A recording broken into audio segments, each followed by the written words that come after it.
अथ देव्याः कवचम्।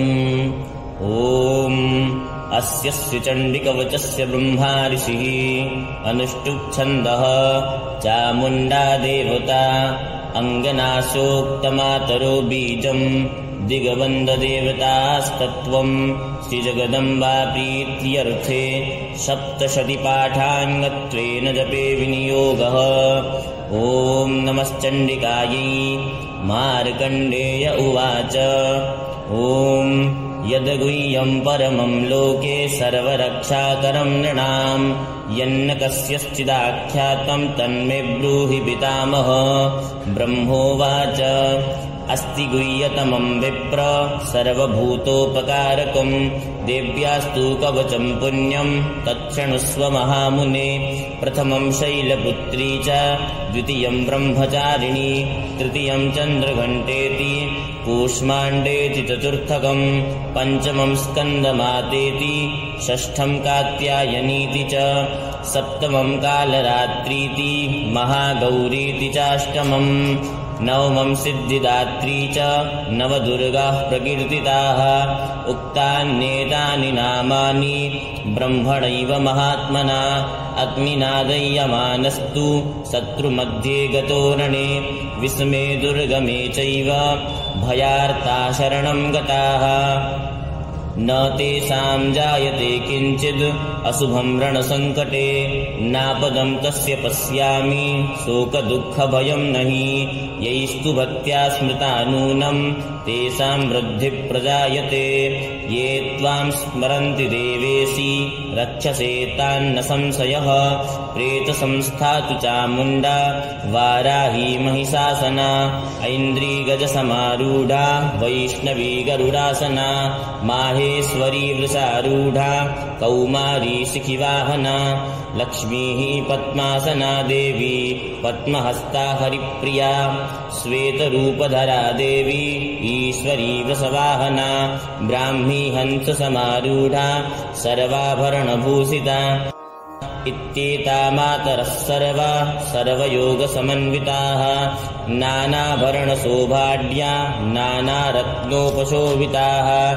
दृश्यन्ते रथमारूढा देव्यक्रोधसमाकुलाः शङ्खं चक्रं गदां शक्तिं हलं च मुसलायुधं खेटकं तोमरं चैव परशुं पाशमेव च कुन्तायुधं त्रिशूलं च सारङ्गमायुधमुत्तमं दैत्यानां देहनाशाय भक्तानामभयाय च धारयन्त्याद्युधान्नित्थं देवानां च हिताय वै।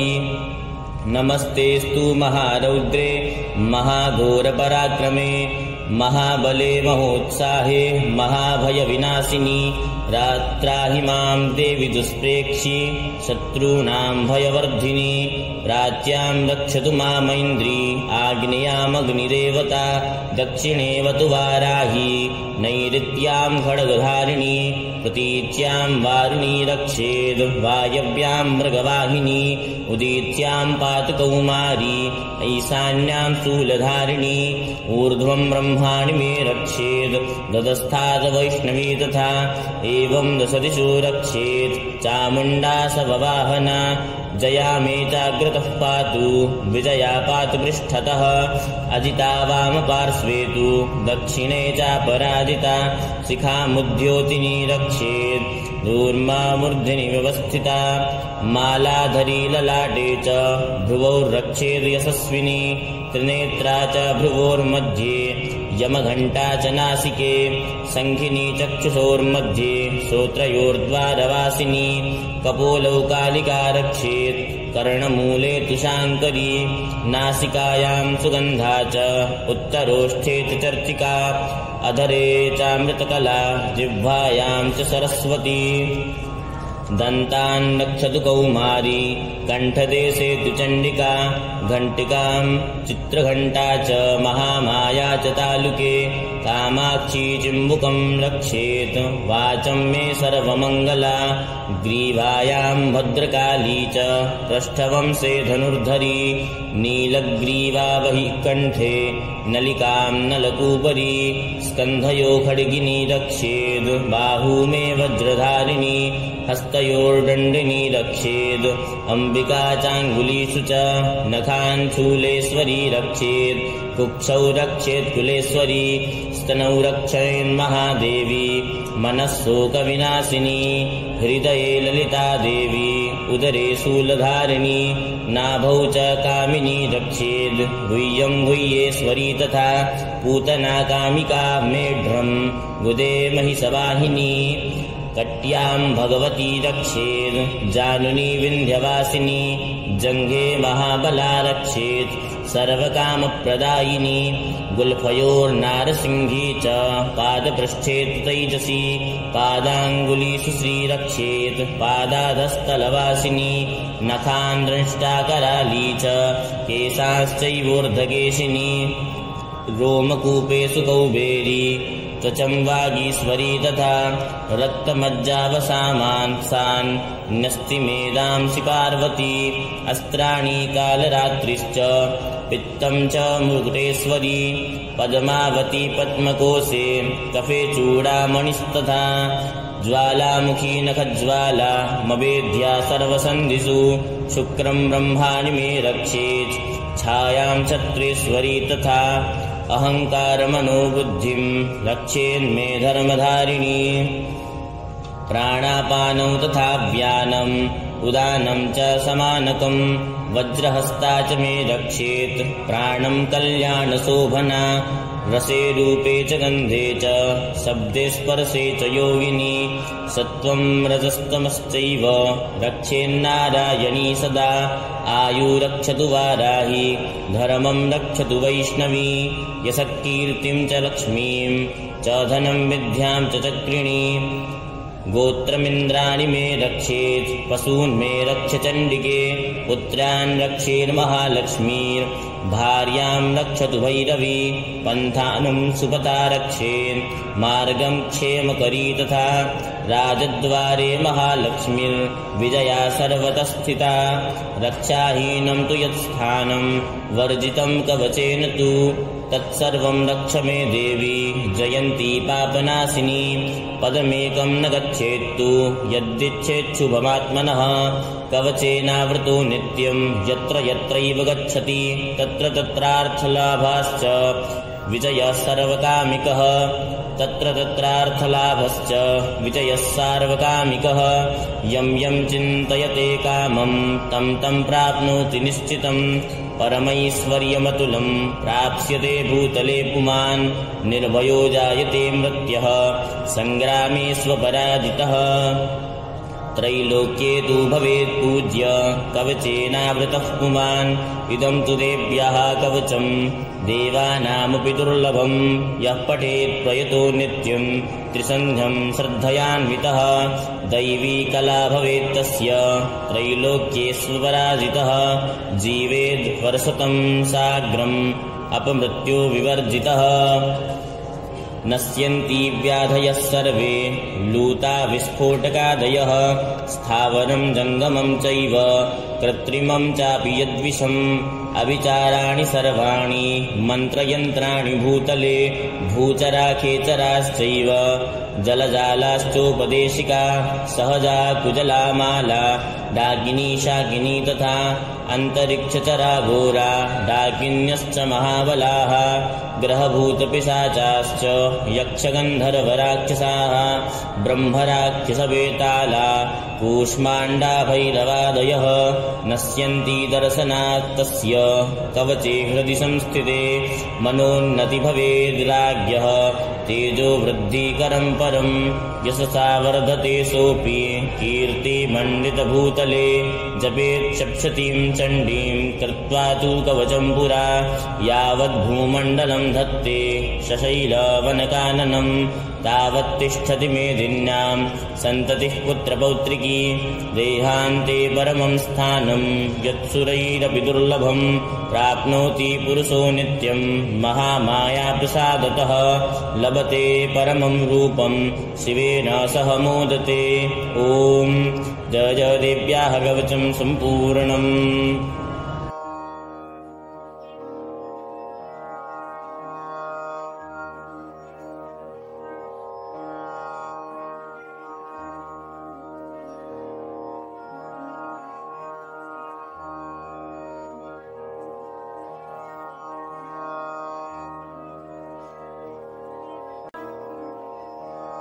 तथागलास्तोत्रम्।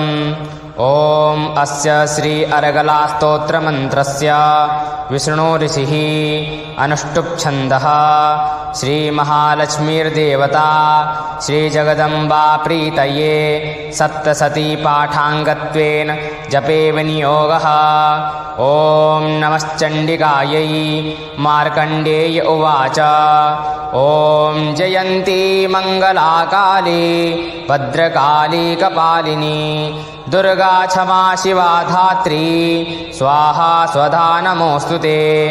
जयत्वं देवी चामुण्डे जय भूतार्तिहारिणी जय सर्वगते देवी कालरात्रि नमोऽस्तुते। मधुकैटभविद्रावी विधाती वरदे नमः। रूपं देहि जयं देहि यशो देहि दिशो जहि महिषासुरनिर्नाशी भक्तानां सुखदे नमः। रूपं देहि जयं देहि यशो देहि दिशो जहि रक्तबीजवधे देवी चण्डमुण्डविनाशिनी।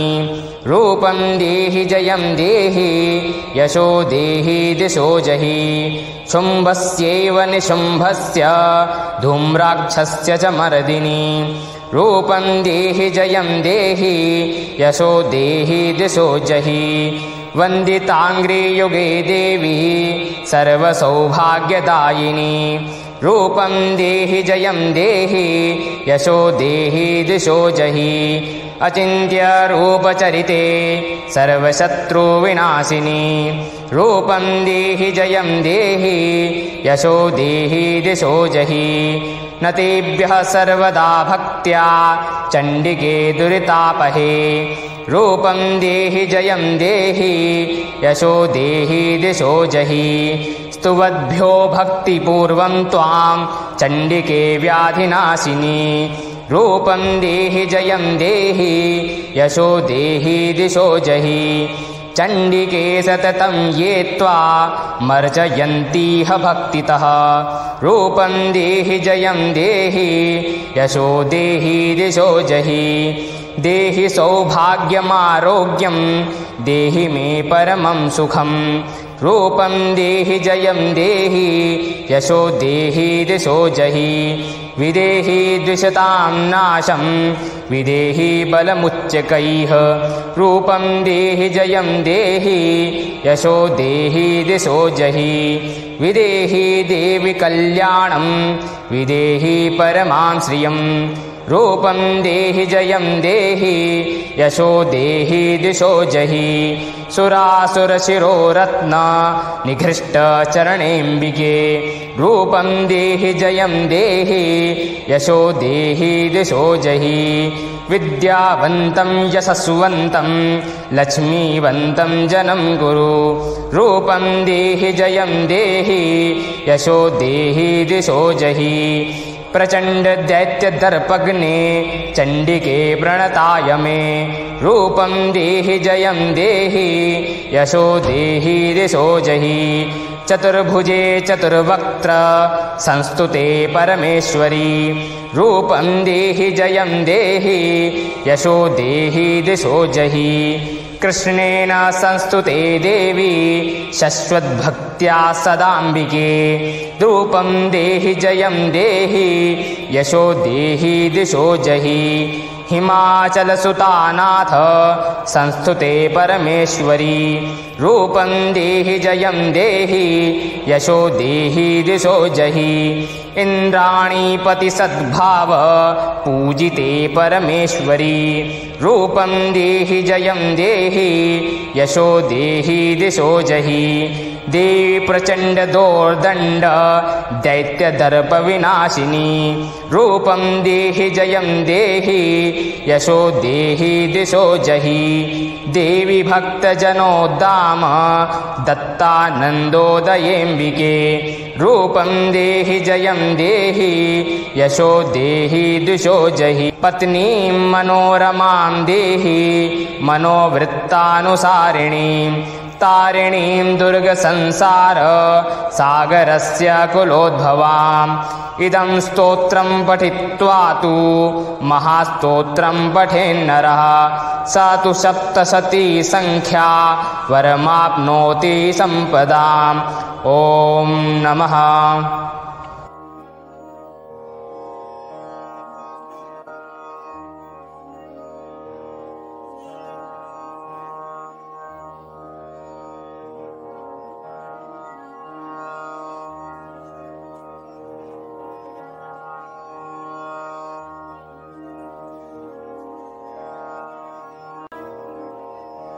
कीलकम् ॐ अस्य श्रीकीलकमन्त्रस्य शिवर्षिः अनुष्टुप् छन्दः श्रीमहासरस्वती देवता श्रीजगदम्बा प्रीत्यर्थं सप्तशती पाठाङ्गत्वेन जपे विनियोगः। ॐ नमश्चण्डिकायै। मार्कण्डेय उवाच ॐ विशुद्धज्ञानदेहाय त्रिवेदी दिव्यचक्षुषे श्रेयः प्राप्तिनिमित्ताय नमः सोमार्धधारिणे सर्वमेतद्जानेयान् मन्त्राणामभिकीलकम् सोऽपि क्षेममवाप्नोति सततं जाप्य तत्परः सिद्ध्यतुच्चाटनादीनि वस्तूनि सकलान्यपि एतेन स्तुवतां देवी स्तोत्रमात्रेण सिद्ध्यति न मन्त्रो नौषधं तत्र न किञ्चिदपि विद्यते विना जाप्येन सिद्ध्येत सर्वमुच्चाटनादिकम् समग्राण्यपि सिद्ध्यन्ति लोकसङ्कामिमां हरः कृत्वा निमन्त्रयामास सर्वमेवमिदं शुभम् स्तोत्रं वै चण्डिकायास्तु तच्च गुप्तं चकारसः समाप्तिर्न च पुण्यस्य तां यथा वन्नियन्त्रणां सोऽपि क्षेममवाप्नोति सर्वमेवं न संशयः। कृष्णायां वा चतुर्दश्याम् अष्टम्यां वा समाहितः ददाति प्रतिगृह्णाति नान्यथैषा प्रसीदति इत्थं रूपेण कीलेन महादेवेन कीलितं यो निष्कीलां विधायेनां नित्यं जपति संस्फुटम् सा सिद्धः सा गणः सोऽपि गन्धर्वो जायते नरः न चैवाप्यततस्तस्य भयं कापीह जायते नापमृत्युवशं याति मृतो मोक्षमवाप्नुयात् ज्ञात्वा प्रारभ्य कुर्वीत न कुर्वाणो विनश्यति ततो ज्ञात्वैव सम्पन्नम् इदं प्रारभ्यते बुधैः सौभाग्यादि च यत्किञ्चित् दृश्यते ललनाजने तत्सर्वं तत्प्रसादेन तेन जाप्यमिदं शुभम् शनैस्तु जप्यमानेऽस्मिन् स्तोत्रे सम्पत्तिरुच्यकैः भवत्येव समग्रापि ततः प्रारब्धमेव तत् ऐश्वर्यं यत्प्रसादेन सौभाग्यारोग्यसम्पदः शत्रुहानिः परो मोक्षः स्तूयते सा न किं जनैः। ॐ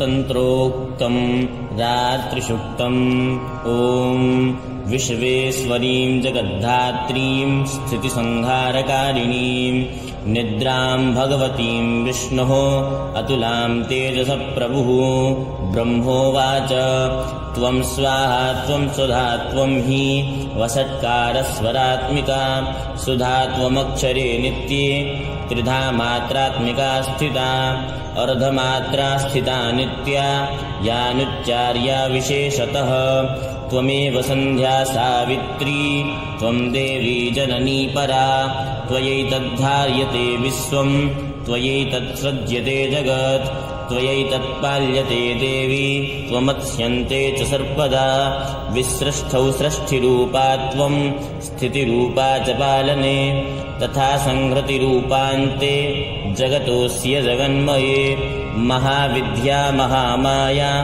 महामेधा महास्मृतिः महामोहा च भवति महादेवी महासुरी प्रकृतिस्त्वं च सर्वस्य गुणत्रयविभाविनी कालरात्रिर्महारात्रिर्मोहरात्रिश्च दारुणा त्वं श्रीस्त्वमीश्वरी त्वं ह्रीस्त्वं बुद्धिर्बोधलक्षणा लज्जा पुष्टिस्तथा तुष्टि त्वं शान्तिक्षान्तिरेव च खड्गिनी शूलिनी घोरा गदिनी चक्रिणी तथा संखिनी चापिनी बाण भुसुण्डी परिघायुधा सौम्या सौम्यतरा शेष सौम्येभ्यस्त्वति सुन्दरी परापराणां परमा त्वमेव परमेश्वरी यच्च किञ्चित् क्वचिद् वस्तु सदसद्वाखिलात्मिके तस्य सर्वस्य या शक्तिः सा त्वं किं स्तूयसे तदा यया त्वया जगत्सृष्टा जगत्पात्यति यो जगत् सोऽपि निद्रावसंनीतः कस्त्वां स्तोतु महेश्वरः विष्णोः शरीरग्रहणम् अहमीशान एव च कारितास्ते यतो तस्त्वां कस्तोतुं शक्तिमान् भवेत् सा त्वमित्थं प्रभावैः स्वरुदारैर्देवि संस्तुता मोहयितो दुराधर्षा वसुरौ मधुकैटभौ प्रबोधञ्च जगत्स्वामी नियतामच्युतो लघु बोधश्च क्रियतामस्य हन्तुमयितो महासुरौ इति रात्रिषुक्तम्।